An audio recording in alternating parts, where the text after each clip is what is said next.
Hi students, in this video we are going to see what is the effect of external potential on photoelectric effect.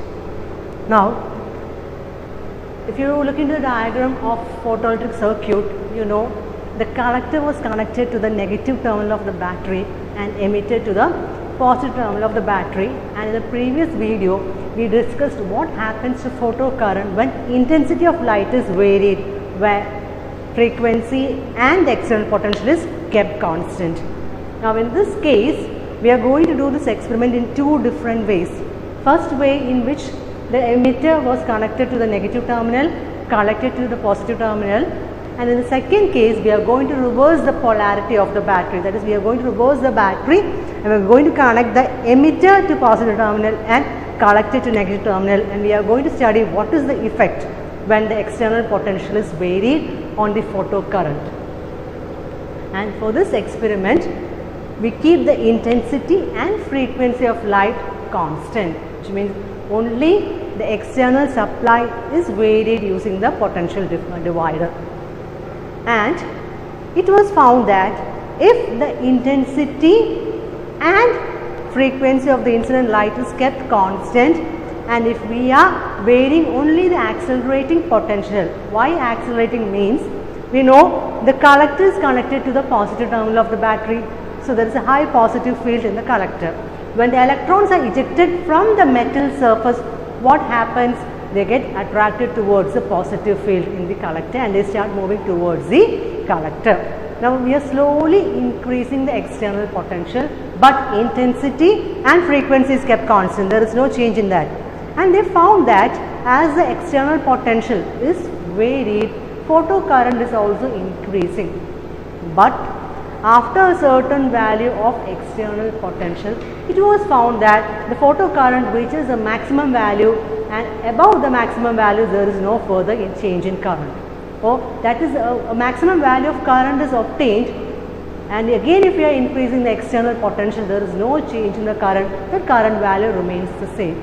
Why is because all the electrons which is ejected from the collector, all the electron which is ejected from the emitter is getting collected in the collector or reaches the collector. So there is no more electron, which means the current remains the same, the current remains constant. Okay, so case 1, when emitter is connected to negative terminal and collected to positive terminal of the battery. We are going to see what happens. The intensity and frequency of incident radiation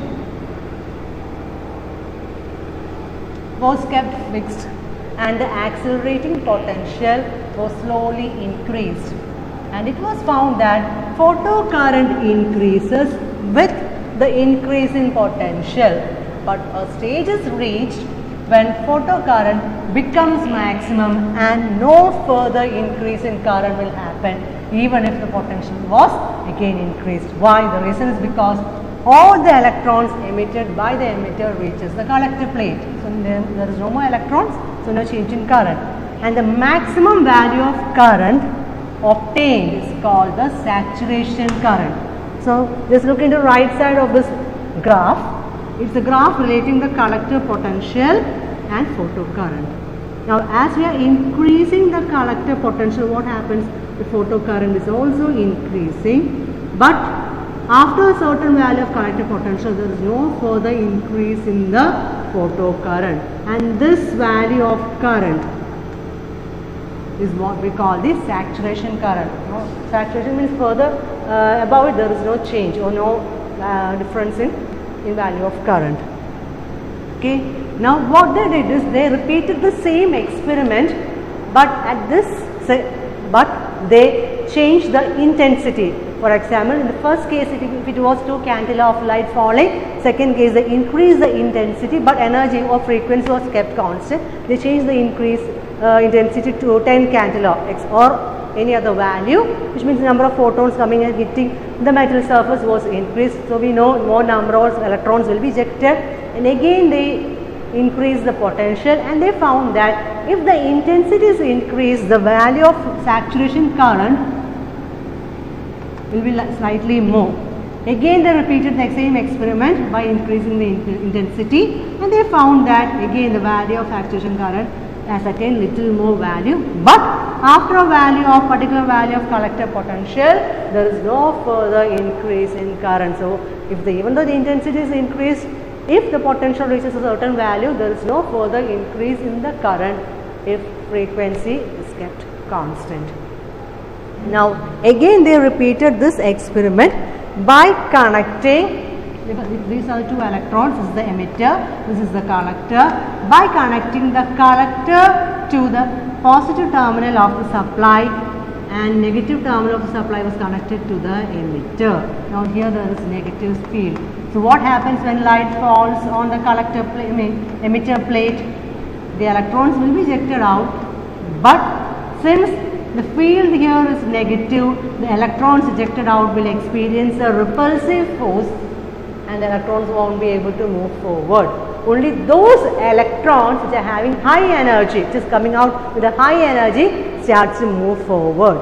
Now as the external field was increased, it was found that a point is reached when photocurrent becomes equal to 0, and this value of negative potential at which the photocurrent becomes equal to 0 is known by the name stopping potential or cutoff potential. Okay. Now when the polarity was reversed, now how we are changing the polarity was the help of the commutator. The electrons emitted by the emitter was repelled by the negative potential of the collector plate, and only high energetic electrons were able to reach the collector plate. And it was found that as the external negative supply was increased, photocurrent decreased with the increase in negative potential at the collector and becomes 0 at certain value of negative potential. And this value of retarding potential, why retarding? Because the current is decreasing. So this value of retarding potential at which the photocurrent becomes 0 is known by the name cutoff or stopping potential. And in this condition, the work done by the stopping potential, which is equal to E into V0, will be equal to the kinetic energy of the fastest moving electron. Hence we can write K max, that is the maximum kinetic energy of the electron, equal to E V0. Okay, so the graph for negative potential will be like this. As the negative potential is increasing, what happens to photocurrent? It is decreasing, and it reaches, when the negative potential reaches a particular value, the current becomes equal to 0. Again the same experiment was repeated by increasing the intensity to another value, and again they changed on potential, and they found that even though intensity is also increased, the value of potential is remaining, negative potential is remaining same for any case of intensity for the photocurrent to stop. Which means that for a given frequency, I told you frequency is always kept constant in this experiment, only we are varying the intensity for repeating the experiment. So for a given frequency of incident radiation, stopping potential is independent of what? It is independent of the intensity. Very important point.